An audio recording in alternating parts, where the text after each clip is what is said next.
আমাদের দেশে খুব পুরানো একটা প্রবাদ আছে, অভাবের স্বভাব নষ্ট। আসলে এটা ভুল একটা প্রবাদ কিংবা ভুল একটা বাক্য যারা অসহায় আছে তাদের উপর চাপিয়ে দেওয়া হচ্ছে। কিন্তু আপনি দেখেন জাতির যত বড় বড় দুর্নীতি কিংবা যত বড় বড় চাঁদাবাজি, যত বড় বড় অকারেন্স করে, অন্যের জায়গা দখল করে, প্রতারণা করে, তারা কিন্তু বেশিরভাগ লোক 100% থেকে 98% লোকই ধনী, যাদের কোনো অভাব নাই। কিন্তু তাদের যদি গরিবের কোনো একটা বিচার করতে আসে, অসহায় মানুষের, তখন তারা কি বলে?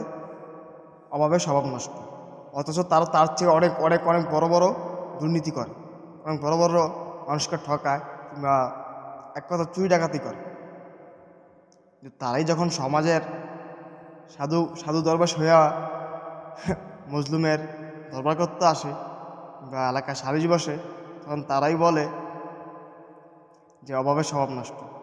অথচ তাদের কোনো অভাব না থাকা সত্ত্বেও অতি লোভের কারণে তারা অন্যের হক মায়েরা খেতে দ্বিধাবোধ করে না, প্রতিনিয়ত খাচ্ছেও। অথচ আমাদেরকে এতদিন একটা ভুল বাক্যের মাঝে, ভুল প্রবাদের মাঝে বন্দী করে রাখছে। বিশেষ করে আমাদের গ্রামে শহরে এগুলো সবখানেই শোনা যায় অভাবে স্বভাব নষ্ট। আপনি একদিন রাস্তার টোকায় যদি আপনার বাড়ির পাশ দিয়ে একটা বোতল ধরে, তখন এটা আপনার হয়ে যাবে। হইতে পারে আপনি পালিয়ে রাখছেন, ওই বাচ্চা ধরছে, টোকায় বাচ্চা ধরছে আর একটা মূল্যবান হয়ে গেছে, তখন আপনি বলবেন যে অভাবের স্বভাব নষ্ট। অথচ আপনি অন্যের হক মায়েরা খান, তখন কোনো আপনার অভাবের স্বভাব নষ্ট না, তখন আপনার লোভেই স্বভাব নষ্ট হয়েছে। যেহেতু অভাবের স্বভাব নষ্ট না রে ভাই, মূলত লোভের কারণেই মানুষের স্বভাব নষ্ট, লোভই মানুষের স্বভাবকে ধ্বংস করে।